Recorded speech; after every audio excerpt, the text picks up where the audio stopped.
Friends, അസ്സലാമു അലൈക്കും. എല്ലാവർക്കും ഐഷ സ്ട്രീം വേൾഡിൻ്റെ പുതിയൊരു വീഡിയോയിലേക്ക് സ്വാഗതം.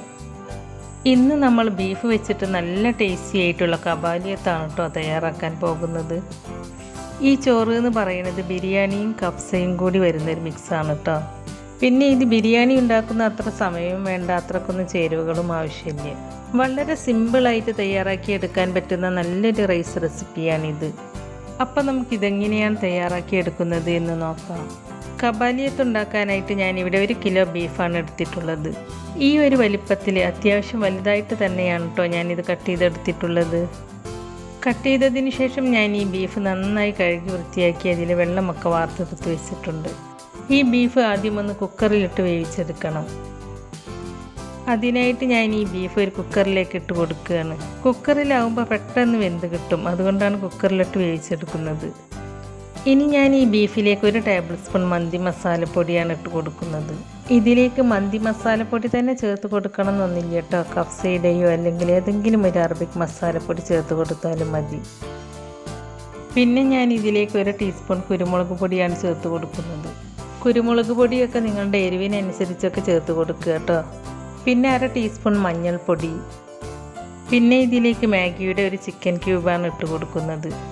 നിങ്ങളുടെ അടുത്ത് ബീഫിൻ്റെ മാഗി ക്യൂബ് ഉണ്ടെങ്കിൽ അത് ഇട്ട് കൊടുക്കുക കേട്ടോ. എൻ്റെ അടുത്ത് ഇപ്പോൾ ചിക്കൻ ക്യൂബാണുള്ളത്, അതുകൊണ്ടാണ് ഞാനിത് ചേർത്ത് കൊടുക്കുന്നത്. ഈ മാഗി ക്യൂബ് ഇതുപോലെ കൈകൊണ്ടൊന്ന് പൊടിച്ചിട്ട് ചേർത്ത് കൊടുക്കണം കേട്ടോ. പിന്നെ ഇതിലേക്ക് ആവശ്യമായ ഉപ്പ് ചേർത്ത് കൊടുക്കുക.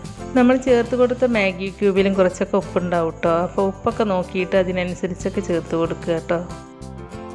ഇനി ഇതിലേക്ക് കുറച്ച് വെളുത്തുള്ളി, 1 വലിയൊരു കഷ്ണം ഇഞ്ചി, 2 പച്ചമുളക്, കുറച്ച് മല്ലിയില, പുതിനയില. മല്ലിയിലയും പുതിനയിലയും ഒരുപാടൊന്നും വേണ്ട കേട്ടോ. കുറച്ചൊരളവിൽ എടുത്തിട്ട് ഒരു മിക്സിയുടെ ജാറിലിട്ട് ഇതുപോലെ ഒന്ന് ക്രഷ് ചെയ്തിട്ടെടുക്കുക. എന്നിട്ട് ഇതും കൂടി ഈ ബീഫിലേക്ക് ചേർത്ത് കൊടുത്ത് കൈകൊണ്ട് നന്നായിട്ടൊന്ന് മിക്സ് ചെയ്തെടുക്കുക. ഇപ്പം ഞാനിത് നന്നായിട്ടൊന്ന് മിക്സ് ചെയ്തെടുത്തിട്ടുണ്ട്. പ്രഷർ കുക്കറിൽ വേവിച്ചെടുക്കുന്നതായതുകൊണ്ട് ഇതിലേക്ക് വെള്ളമൊന്നും ചേർത്ത് കൊടുക്കേണ്ട ആവശ്യമില്ല. ബീഫ് വെന്ത് വരുമ്പോൾ ഈ ബീഫിൽ നിന്ന് തന്നെ താനെ വെള്ളം ഇറങ്ങി വരും. അപ്പോൾ ഈ ബീഫിലേക്ക് വെള്ളമൊന്നും ചേർക്കാതെയാണ് കേട്ടോ ഇത് വേവിച്ചെടുക്കുന്നത്. ഇനി ഈ പ്രഷർ കുക്കർ അടച്ച് വെച്ച് 5 വിസിൽ വരുന്നത് വരെ ഈ ബീഫ് വേവിച്ചെടുക്കുക. ആദ്യത്തെ 1 വിസിൽ വരുന്നത് വരെ ഹൈ ഫ്ലെയിമിലിട്ടിട്ടും ബാക്കി 4 വിസിൽ വരുന്നത് വരെ മീഡിയം ഫ്ലെയിമിലിട്ടിട്ടും വേവിച്ചെടുക്കുക. നിങ്ങളെടുക്കുന്ന ബീഫിൻ്റെ വേവിനനുസരിച്ചും നിങ്ങളുടെ പ്രഷർ കുക്കറിൻ്റെ കപ്പാസിറ്റിക്ക് അനുസരിച്ചും കുക്കിംഗ് ടൈമിൽ വ്യത്യാസം വന്നേക്കും. അപ്പോൾ നിങ്ങൾ ഈ ബീഫ് 80-85% വേവിച്ചെടുക്കുക. ബാക്കി നമുക്ക് മസാലയിലിട്ടിട്ടും വേവിച്ചെടുക്കാനുണ്ട്. ഇപ്പോൾ 5 വിസിലിന് ശേഷം ഞാൻ ഫ്ലെയിം ഓഫ് ചെയ്ത് വെച്ചിട്ടുണ്ട്.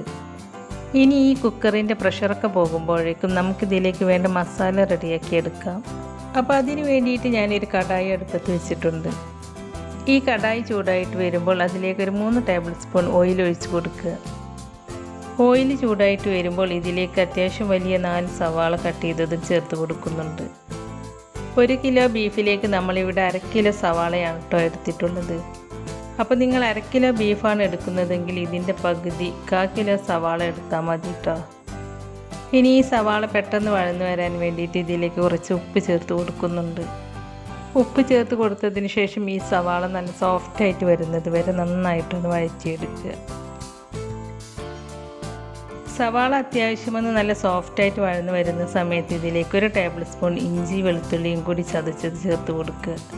രണ്ടും കൂടി ചതച്ചത് 1 ടേബിൾ സ്പൂണൊക്കെ മതി കേട്ടോ. നമ്മൾ ബിരിയാണിക്കൊക്കെ എടുക്കുന്നത് പോലെ അത്രക്കൊന്നും ഇതിലേക്ക് ആവശ്യമില്ല. ഇഞ്ചിയും വെളുത്തുള്ളിയും ചേർത്ത് കൊടുത്തതിന് ശേഷം അതിൻ്റെ ആ റോ ടേസ്റ്റ് ഉണ്ടല്ലോ, അതൊന്ന് മാറുന്നത് വരെ നന്നായിട്ടൊന്ന് വഴറ്റിയെടുക്കുക. ഇനി ഇതിലേക്ക് 3 വലിയ പച്ചമുളക് നീളത്തിൽ കട്ട് ചെയ്തതും ചേർത്ത് കൊടുക്കുന്നുണ്ട്. അപ്പോൾ പച്ചമുളകൊക്കെ നിങ്ങളുടെ എരിവിനനുസരിച്ചൊക്കെ ചേർത്ത് കൊടുക്കുക കേട്ടോ. ഇനി ഇതിലേക്ക് വേണ്ട മസാലപ്പൊടികളാണ് ചേർത്ത് കൊടുക്കേണ്ടത്. അപ്പോൾ ഞാൻ ഇതിലേക്ക് 1/2 ടീസ്പൂണിൻ്റെ അടുത്ത് മഞ്ഞൾപ്പൊടി, പിന്നെ 1 ടേബിൾ സ്പൂൺ മല്ലിപ്പൊടി,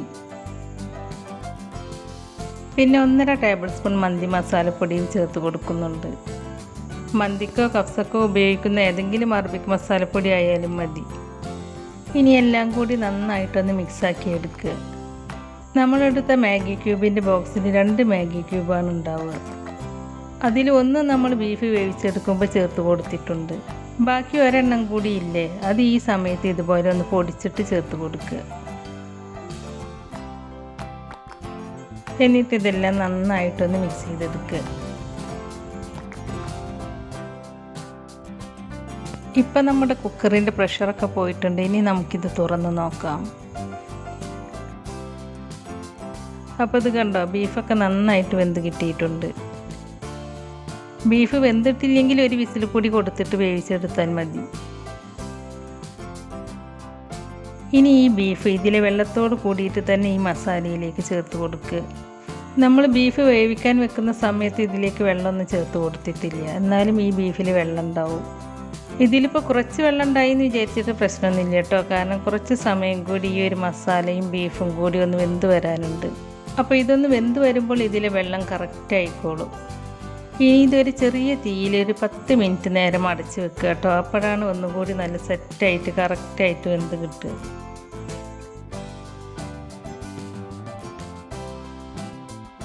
അതിനിടയ്ക്ക് ഇതൊന്ന് തുറന്നിട്ട് ഇതിലേക്ക് കുറച്ച് കുരുമുളക് പൊടി ചേർത്ത് കൊടുക്കുന്നുണ്ട്. 1 ടേബിൾ സ്പൂൺ കുരുമുളക് പൊടിയാണ് കേട്ടോ ഞാൻ ഇതിലേക്ക് ചേർത്ത് കൊടുക്കുന്നത്. കുരുമുളക് പൊടി ചേർത്ത് കൊടുക്കുമ്പോൾ നിങ്ങളുടെ എരിവിനനുസരിച്ചൊക്കെ ചേർത്ത് കൊടുക്കുക കേട്ടോ. കുരുമുളക് പൊടി ചേർത്ത് കൊടുത്തതിന് ശേഷം നന്നായിട്ടൊന്ന് മിക്സ് ചെയ്തെടുക്കുക. അതിനുശേഷം ഒരു വലിയ ക്യാരറ്റ് ഇതുപോലെ കനം കുറച്ച് വട്ടത്തിൽ കട്ട് ചെയ്തതും,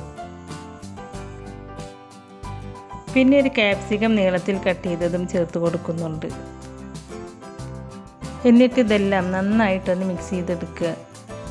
ക്യാരറ്റും ക്യാപ്സിക്കവും നമുക്ക് ചെറുതായിട്ടൊന്ന് വേവിച്ചെടുക്കണം. ഒരുപാട് അങ്ങോട്ട് വെന്തടയേണ്ട ആവശ്യമില്ല. ഒരിത്തിരി സമയം അടച്ചു വെച്ചിട്ടൊന്ന് വേവിച്ചെടുത്താൽ മതി. ഈ സമയത്ത് തന്നെ ഇതിലേക്ക് 1 ടേബിൾ സ്പൂൺ ചെറുനാരങ്ങ നീര് കൂടി ചേർത്ത് കൊടുക്കുന്നുണ്ട്. തക്കാളി നമ്മൾ ഇതിലേക്ക് ചേർത്ത് കൊടുക്കാൻ മറന്നു പോയതല്ല കേട്ടോ, തക്കാളി ചേർത്ത് കൊടുക്കാതിരുന്നത് തന്നെയാണ്. തക്കാളി ഇതിലേക്ക് ആവശ്യമില്ല, ചെറിയൊരു പുളിയേ ഇതിന് ആവശ്യമുള്ളൂ. അതിനാണ് നമ്മൾ ഇതിലേക്ക് ചെറുനാരങ്ങ നീര് ചേർത്ത് കൊടുത്തത്. ഇനി ഇതെല്ലാം കൂടി മിക്സാക്കി എടുത്തതിന് ശേഷം കുറച്ച് സമയം കൂടി വേവിച്ചെടുക്കുക. ഇതിൽ ചേർത്ത് കൊടുത്ത ക്യാരറ്റിൻ്റെയും ക്യാപ്സിക്കത്തിൻ്റെയും ഒക്കെ ആ റോ ടേസ്റ്റ് ഉണ്ടല്ലോ, അതൊക്കെ ഒന്ന് മാറിക്കിട്ടുന്നത് വരെ ചെറുതായിട്ടൊന്ന് വേവിച്ചെടുക്കുക. ഇനി ഞാൻ ഇതിലേക്ക് 1.5 ടേബിൾ സ്പൂൺ ഗീ ചേർത്ത് കൊടുക്കുന്നുണ്ട്. ബിരിയാണിക്കും കബാലിയത്തിനൊക്കെ ഈ ഒരു സ്റ്റേജിൽ നെയ്യ് ഒഴിച്ച് കൊടുക്കുമ്പോൾ ഈ മസാലയ്ക്ക് ഒരിത്തിരി ടേസ്റ്റ് കൂടുതലായിട്ട് തോന്നാറുണ്ട്. അപ്പോൾ അതുകൊണ്ടാണ് കേട്ടോ ഞാൻ ഈ ഒരു സ്റ്റേജിൽ ഗീ ചേർത്ത് കൊടുക്കുന്നത്. ഇനി ഇതിലേക്ക് ലാസ്റ്റ് 2 ടേബിൾ സ്പൂൺ മല്ലിയിലയും ഒരിത്തിരി പുതിനയിലയും ചേർത്ത് കൊടുക്കുക. മല്ലിയിലയും പുതിനയിലയും ചേർത്ത് കൊടുത്തതിന് ശേഷം ഇതെല്ലാം നന്നായിട്ടൊന്ന് മിക്സ് ചെയ്തെടുക്കുക. അതിനുശേഷം കുറഞ്ഞ തീയിൽ കുറച്ച് സമയം ഇതൊന്ന് അടച്ച് വെക്കുക. എന്നിട്ടിത് തുറന്ന് നോക്കി നന്നായിട്ടൊന്ന് മിക്സ് ചെയ്തെടുക്കുക.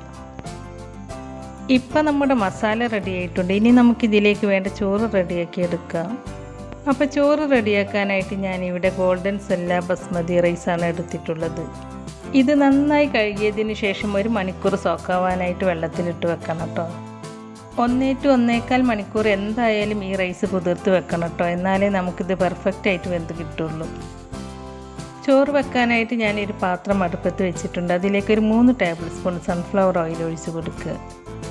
ഇപ്പോൾ ഇതിലേക്ക് ഇത്രയും ഒഴിച്ച് കൊടുത്താൽ മതി കേട്ടോ. ഇനി നമ്മൾ ഇതിലേക്ക് കുറച്ചുകൂടി സൺഫ്ലവർ ഓയിൽ ഒഴിച്ച് കൊടുക്കുന്നുണ്ട്. ഓയിൽ ചൂടായിട്ട് വരുമ്പോൾ ഇതിലേക്ക് ഒരു ചെറിയ 2-3 പീസ് പട്ട, 5-6 ഏലക്ക, 3-4 ഗ്രാമ്പൂവും ചേർത്ത് കൊടുക്കുക. എന്നിട്ടിത് ഈ ഓയിലിലിട്ടൊന്ന് പൊട്ടിച്ചെടുക്കുക. അതിനുശേഷം ഇതിലേക്ക് ചോറ് വേവിക്കാൻ ആവശ്യമായ ചൂടുവെള്ളമാണ് ഒഴിച്ച് കൊടുക്കുന്നത്. അപ്പോൾ നമ്മളിവിടെ 3 കപ്പ് റൈസാണ് എടുത്തിട്ടുള്ളത്. 3 കപ്പ് റൈസിന് 6 കപ്പ് വെള്ളമാണ് കണക്കനുസരിച്ച് ചേർത്ത് കൊടുക്കേണ്ടത്. അപ്പോൾ നമ്മൾ ഇതിലേക്ക് ഒരിത്തിരി വെള്ളം 1/4 കപ്പ് കുറച്ചിട്ടാണ് ഇതിലേക്ക് ചേർത്ത് കൊടുക്കുന്നത്. അങ്ങനെ ചേർത്ത് കൊടുക്കുമ്പോൾ നമുക്ക് റൈസ് അധികം ഒട്ടിപ്പിടിക്കാതെ കറക്റ്റായിട്ട് വെന്ത് കിട്ടും. ഇനി ഇതിലേക്ക് ചിക്കൻ മാഗി ക്യൂബ് ഇതുപോലെ പൊടിച്ച് ചേർത്ത് കൊടുക്കുന്നുണ്ട്. ഇനി ഇതിലേക്ക് നമ്മൾ സാധാരണ കപ്സക്കും മന്തിക്കൊക്കെ ചേർത്ത് കൊടുക്കുന്നത് പോലെ ഒരു ഡ്രൈ ലെമൺ ചേർത്ത് കൊടുക്കുക. ഇനി ഇതില്ലെങ്കിലും പ്രശ്നമൊന്നുമില്ല, അപ്പോൾ വെള്ളത്തിലേക്ക് ഒരിത്തിരി ചെറുനാരങ്ങ നീര് ഒഴിച്ച് കൊടുത്താൽ മതി. പിന്നെ ഇതിലേക്ക് 1 ടേബിൾ സ്പൂൺ ഗീ ചേർത്ത് കൊടുക്കുന്നുണ്ട്. പിന്നെ ഈ വെള്ളമൊന്ന് തിളച്ച് വരുന്ന സമയത്ത് ഇതിലേക്ക് 1 ടേബിൾ സ്പൂൺ കൂടി സൺഫ്ലവർ ഓയിൽ ഒഴിച്ച് കൊടുക്കുന്നുണ്ട്. ഇത് നമ്മൾ ആദ്യം തന്നെ പറഞ്ഞതാണ്, വീണ്ടും ഇതിലേക്ക് 1 ടേബിൾ സ്പൂൺ കൂടി സൺഫ്ലവർ ഓയിൽ ഒഴിച്ച് കൊടുക്കുന്നു. ഈ സമയത്ത് വെള്ളത്തിലേക്ക് ഓയിൽ ഒഴിച്ച് കൊടുക്കുമ്പോൾ ചോറിനൊരിത്തിരി മയം കൂടുതൽ കിട്ടും. അപ്പോൾ അതുകൊണ്ടാണ് ഞാൻ ഈ സമയത്ത് ഒരു ടേബിൾ സ്പൂൺ കൊണ്ട് സൺഫ്ലവർ ഓയിൽ ഒഴിച്ച് കൊടുക്കുന്നത്. ഇനി ഇതിലേക്ക് മന്തിയുടെയോ കഫ്സയുടെയോ ഏതെങ്കിലും ഒരു അറബിക് മസാലപ്പൊടി ചേർത്ത് കൊടുക്കുക. ഞാനിതിലേക്ക് ഒരു ടേബിൾ സ്പൂൺ മന്തി മസാലപ്പൊടിയാണ് ചേർത്ത് കൊടുക്കുന്നത്. പിന്നെ ഈ ചോറിലേക്ക് ആവശ്യമായ ഉപ്പ് ചേർത്ത് കൊടുക്കുന്നുണ്ട്. അതിനുശേഷം 1 മണിക്കൂർ വെള്ളത്തിലിട്ട് കുതിർത്തതിന് ശേഷം വെള്ളം വാർത്തെടുത്ത ഗോൾഡൻ സെല്ല ബസ്മതി റൈസാണ് ചേർത്ത് കൊടുക്കുന്നത്. നമ്മൾ കഫ്സക്കും മന്തിക്കൊക്കെ എടുക്കുന്ന സെല്ല ബസ്മതി റൈസില്ലേ, ആ റൈസാണ് കേട്ടോ ഇതിലേക്ക് വേണ്ടത്. സാധാരണ പച്ചരിൻ്റെ ഇതിൽ വരുന്ന ബസ്മതി റൈസ് ഉണ്ടല്ലോ, അതുകൊണ്ട് വെച്ചാൽ ഇത്ര പെർഫെക്റ്റ് ആയിട്ടും കിട്ടൂല, ഇത്ര ടേസ്റ്റും ഉണ്ടാവില്ല. അപ്പോൾ നിങ്ങൾ സെല്ല ബസ്മതി റൈസ് തന്നെ എടുക്കുക കേട്ടോ, അപ്പോൾ നല്ല പെർഫെക്റ്റ് ആയിട്ട് കിട്ടുള്ളൂ. റൈസ് ചേർത്ത് കൊടുത്തതിന് ശേഷം നന്നായിട്ടൊന്ന് മിക്സ് ചെയ്തെടുക്കുക. ഇനി ഇത് നന്നായിട്ടൊന്ന് തിളച്ച് വരുന്നത് വരെ ഹൈ ഫ്ലെയിമിൽ വെക്കുക. ഇത് നന്നായി തിളച്ച് വന്നതിന് ശേഷം മീഡിയം ഫ്ലെയിമിൽ വെച്ചിട്ട് അടച്ച് വെച്ച് വേവിച്ചെടുക്കുക. ഇപ്പോൾ ഇത് നന്നായിട്ടൊന്ന് തിളച്ച് വന്നിട്ടുണ്ട്. ഇനി മീഡിയം ഫ്ലെയിമിൽ വെച്ചിട്ട് ഇത് അടച്ച് വെച്ച് വേവിച്ചെടുക്കുക. ഇത് ഇടയ്ക്കിടയ്ക്കൊന്ന് തുറന്ന് നോക്കി ഇളക്കി കൊടുക്കണം കേട്ടോ. ഇപ്പോൾ ഈ അരി ഒരു 3/4 ഭാഗത്തോളം വേവായിട്ട് വെള്ളമൊന്ന് വറ്റി വന്നിട്ടുണ്ട്. ഇനി ഇത് നന്നായിട്ടൊന്ന് ഇളക്കി കൊടുത്തതിന് ശേഷം നമ്മൾ നേരത്തെ ബീഫിൻ്റെ ഉള്ളി മസാല ഉണ്ടാക്കിയെടുത്തില്ലേ, അതിൽ നിന്നും 1 ടേബിൾ സ്പൂൺ മസാല എടുത്ത് ഈ ചോറിലേക്ക് ചേർത്ത് കൊടുക്കുക. ഉള്ളി മസാല ചേർത്ത് കൊടുത്തതിന് ശേഷം നന്നായിട്ടൊന്ന് മിക്സ് ചെയ്തെടുക്കുക. ഈ മസാലയുടെ ചെറിയൊരു ഫ്ലേവർ ഈ ചോറിൽ മൊത്തത്തിലൊന്ന് പിടിക്കാൻ വേണ്ടിയിട്ടാണ് ഈ മസാല ഈ സമയത്ത് ഇതിലേക്ക് ചേർത്ത് കൊടുക്കുന്നത്. അതിനുശേഷം അടച്ചു വെച്ച് ബാക്കിയുള്ള വെള്ളം കൂടി വറ്റിച്ചെടുക്കുക. ഇപ്പം നമ്മുടെ ചോറിലെ വെള്ളമൊക്കെ വറ്റി വന്നിട്ടുണ്ട്. ഇനി ഇതൊന്ന് മിക്സ് ചെയ്തതിന് ശേഷം ഇതുപോലെ ഒന്ന് തട്ടിപ്പൊത്തി വെക്കുക. ഈ ചോറിന് പച്ചമുളകിൻ്റെ നല്ലൊരു ഫ്ലേവർ കിട്ടാൻ വേണ്ടിയിട്ട് ഒരു 3-4 പച്ചമുളക് ഇതുപോലെ വെച്ച് കൊടുക്കുക. എന്നിട്ട് അലൂമിനിയം ഫോയിൽ പേപ്പർ വെച്ചിട്ട് ഇതുപോലെ ഒന്ന് കവർ ചെയ്തെടുത്തിട്ട് നന്നായിട്ടൊന്ന് അടച്ച് വെച്ച് 2 മിനിറ്റ് ചെറിയ തീയിലൊന്ന് വെക്കുന്നുണ്ട്. 2 മിനിറ്റ് കഴിഞ്ഞിട്ട് ഫ്ലെയിം ഓഫാക്കിയിട്ട് ഒരു 15 മിനിറ്റ് അങ്ങനെ തന്നെ വെക്കുക. 15 മിനിറ്റിന് ശേഷം ഞാനിത് തുറന്ന് നോക്കുകയാണ്. ഇനി ഈ ചോറിൻ്റെ മുകളിലുള്ള മുളകൊക്കെ ഒന്ന് എടുത്ത് മാറ്റിയിട്ട് ഈ ചോറ് നന്നായിട്ടൊന്ന് മിക്സ് ചെയ്തെടുക്കുകയാണ്.